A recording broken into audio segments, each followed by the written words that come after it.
첫 번째로 다윗의 스캔들 생각해 보고자 합니다. 예나 지금이나 여자들은 음악적 재능을 가진 남자를 좋아합니다. 아이돌 가수가 있는 곳에는 어김없이 오빠 부대들이 등장하지요. 대학생 시절 MT를 가면 기타를 잘 치는 친구가 최고의 인기를 끌었습니다. 여자들은 그 친구 주변에서 모여서 밤새 노래하고 노는데 정말 부러웠어요. 다윗은 당대 아이돌 가수 같은 명성을 누렸습니다.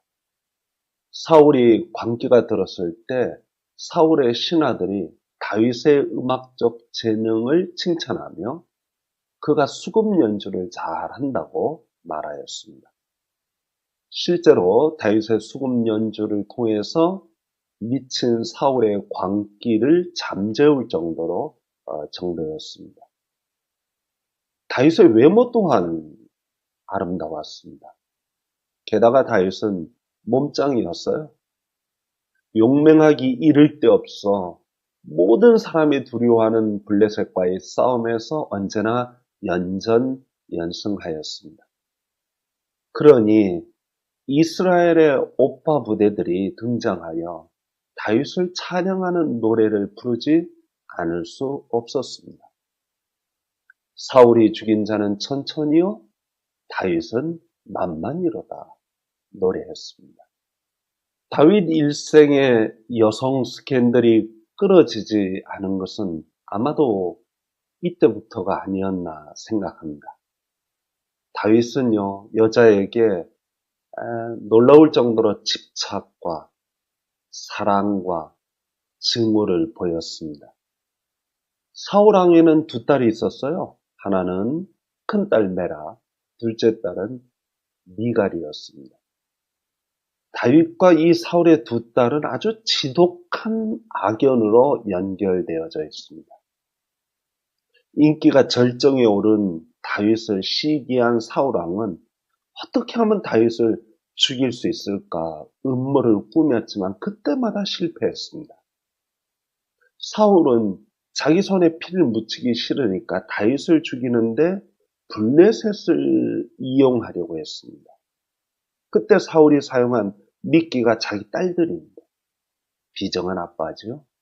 딸을 이용해서 정적을 제거하려고 했습니다.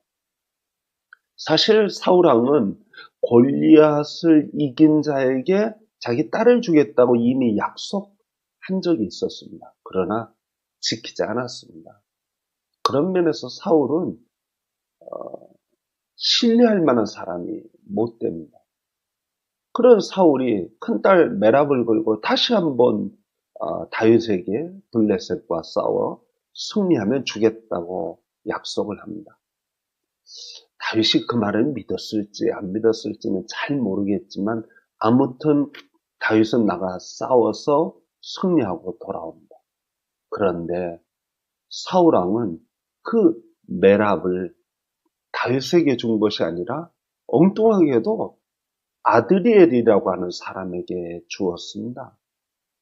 이 일은 결국 큰 불행을 이야기하는데 다윗이 말년에 메락과 아드리엘 사이에 낳은 아들 5명과 함께 다 목매달아 죽여버렸습니다. 메락과 아드리엘이 무슨 죄를 범한 것이 있느냐? 아닙니다. 죄를 범한 적이 없습니다. 어이없게도 다윗이 이유를 걸었던 것은 한 7, 80년 전에 사울 왕이 기브온 족속에게 저지른 잘못을 사과한다는 의미로, 아니 사울 왕의 잘못을 자기가 사과한다는 의미로 메랍과 아드리엘과 그의 아들 5명, 7명을 한꺼번에 목매달아 죽인 겁니다. 너무하죠? 하나님께서도 다윗의 칼에 피를 너무 많이 묻혔다라고 말을 했는데 바로 그런 경우입니다. 내게 주겠다고 약속해놓고 왜 아들에게를 줬느냐? 그건 사울왕의 잘못이지 메랍의 잘못은 아니잖아요. 그럼에도 불구하고 그런 비정한 일이 벌어졌었습니다. 둘째 딸 미갈과 얽힌 악연은 더 드라마틱합니다. 사실 미갈은 다윗을 정말 사랑했습니다. 결혼 후에 사울왕의 미움을 받아서 다윗이 죽을 위기에 처하자 미갈은 목숨을 걸고 다윗을 구해 주었습니다. 불행하게도 다윗이 미갈을 사랑한 것 같아 보이지는 않습니다. 성경은 미갈이 다윗을 사랑했다는 기록은 있지만 다윗의 마음은 기록하지 않았습니다. 성경에서 일반적으로 남녀간의 사랑에 대해서 사랑한다는 표현을 하면 99%는 남자가 여자를 사랑하는 경우를 말하고 있습니다. 여자가 남자를 사랑하는 경우는 매우 예외적인데 미갈의 경우가 그러합니다. 아무튼 사울은 둘째 딸 미갈을 미끼로 다윗을 다시 한번 위험에 빠뜨립니다. 미갈과 결혼을 시켜줄 테니까 블레셋 사람들의 성기, 포피를 100개 잘라와라. 아주 어이없는 요구지요. 다윗은 사울왕의 이 두 번째, 아니 세 번째죠. 골리앗 사건에 이어서 하면은 세 번째 약속을 듣고 그는 화가 났는지 어쨌는지 블레셋 사람의 포피 200개를 100개 요구했는데 200개를 잘라왔습니다. 다윗이 미갈을 사랑해서라기보다는 어떤 면에서는 마음속에 또 다른 그 분노나 혹은 정권에 대한 야욕이나 정치적인 입장 때문에 그렇게 했을 것 같습니다. 미갈과 결혼 생활은 오래가지 않았습니다. 결혼 후 얼마 되지 않아 사울왕은 노골적으로 다윗을 죽이려고 수배령을 내렸습니다. 그때 미갈의 도움으로 극적으로 다윗은 도망을 칩니다. 그 이후로 두 사람은 만날 수 없었습니다. 사울왕은 미갈을 다윗에게서 빼앗아서 빼앗았다기보다는 일방적으로 저 멀리 이스라엘의 북쪽 끝 도시 라이스에 사는 발디라고 하는 남자에게 미갈을 주었습니다. 거리상으로 난가 보고 완전히 떨어져 있죠. 그러니까 두 사람 절대 만나지 말라 그런 뜻이 거기 담겨져 있었습니다. 미갈로서는 정말 불행한 일이었지만 제가 생각할 때 이 미갈은 매우 사랑스러운 여자였나 봅니다. 두 번째 남편 발디는 미갈을 정말 사랑했습니다.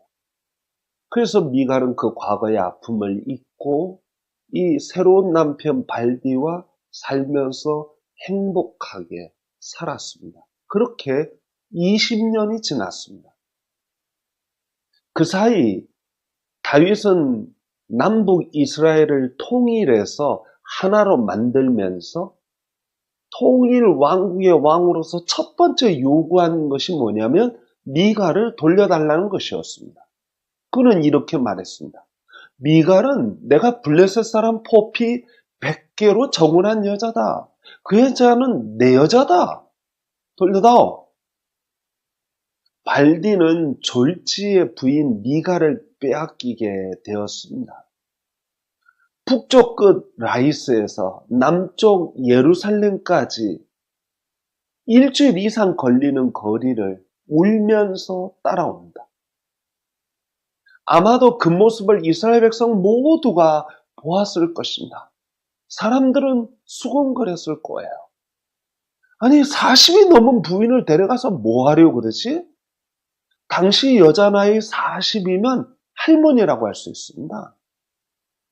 그런데 다윗은 인정사정이 없었습니다. 다윗이 미갈을 빼앗은 것은 사랑 때문이 아니었습니다.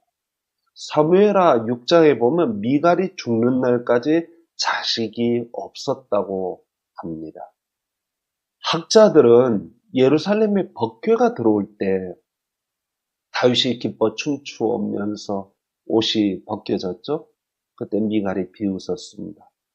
그것 때문에 저주를 받아서 자녀가 없다라고 해석하는 사람들이 있는가 하면, 또 다른 사람들은 다윗이 미갈과 잠자리를 하지 않은 증거다라고 해석하기도 합니다. 저는 이 양쪽 해석이 다 옳다고 생각하고 의미 있다고 생각하지만, 어쨌든 다윗이 미갈과 잠자리를 하지 않은 것은 틀림없는 사실 같습니다. 다윗과 사울 집안의 악연은 이렇게 끈질깁니다. 이 악연은 결국 남유다와 북이스라엘이 갈라지고, 그리고 그 갈라지는 사건에 일정량 영향을 미친 것 또한 사실입니다. 저는 여기서 골리앗의 머리를 들고 있는 다윗이란 그림을 그린 이탈리아 밀라노 출신 화가 카라바조를 생각했습니다. 카라바조는 11살에 고아가 되면서 파란만장한 삶을 살았습니다. 그의 삶은 광기와 폭력과 살인으로 가득하였습니다. 그가 성화를 많이 그렸는데요. 너무 사실적으로 그려서 그 그림을 부탁한 카톨릭조차 받기를 거절했다고 했습니다. 그의 그림은 단순한 종교화가 아닙니다. 그의 생각, 그의 삶의 고뇌와 아픔을 그대로 담아서 그렸습니다. 그가 그린 골리앗의 머리를 들고 있는 다윗이란 그림은 그의 마지막 걸작입니다. 살인을 저지르고 나폴리로 도망쳐서 말년에 죽음 직전에 그린 그림이었습니다. 다윗이 골리앗의 머리를 들고 있지만 전혀 기뻐하지 않습니다. 오히려 우수와 연민의 눈으로 골리앗을 머리를 쳐다보고 있었습니다. 사실 이 그림의 초점은 다윗이 아니라 골리앗의 머리입니다. 다윗의 시선, 옷의 주름 방향, 칼날이 향하고 있는 방향, 빛의 방향 모두 골리앗의 얼굴을 향하여 가고 있습니다. 카라바조는 자신이 지나온 삶을 반성하고 속지 않은 심정으로 이 그림을 그렸다고 합니다. 이 그림은 카라바조의 이중초상입니다. 소년 다윗은 자신의 젊은 시절의 모습이고, 목이 잘린 골리앗의 모습은 말년의 자기 모습입니다. 술과 도박과 폭력으로 일관된 삶을 살았고, 지금은 쫓기는 도망자 신세가 된 자신의 모습을 바라보면서 그 그림을 그렸습니다. 친구도 없고 친척도 없는 말년의 카라바조는 너무 쓸쓸했습니다. 그는 불과 38세 되던 해 죽었는데요. 유언도 없었고 또 유산도 없었습니다. 그의 시체조차 수습해주는 사람이 없었다고 합니다. 카라바조는 소년 다윗이나 골리앗은 한 사람이라고 말하고 싶었습니다. 자신도 어렸을 적에는 다윗처럼 수많은 꿈이 있고 희망이 있었다. 한때 사람들에게 명성을 얻고 이름을 떨치기도 했습니다. 수많은 성화를 그렸습니다. 그렇지만 다윗의 모습 속에 골리앗의 얼굴이 숨겨져 있음을 그는 표현하고 싶었습니다. 한마디로 다윗이나 골리앗 모두가 다 죄인입니다. 그리고 그들의 구원은 하나님의 은총의 빛이 비추일 때만 가능합니다. 그림 속의 빛이 다윗뿐만 아니라 골리앗에게도 비추는 이유가 바로 그 때문입니다. 죄악으로 점철된 인생을 살았던 카라바조는 구원을 간절히 사모했습니다. 그는 다윗이 들고 있는 칼에 성 어거스틴이 시 35편 설교할 때 했던 말을 거기 새겨놓았습니다. 겸손은 오만함을 이긴다.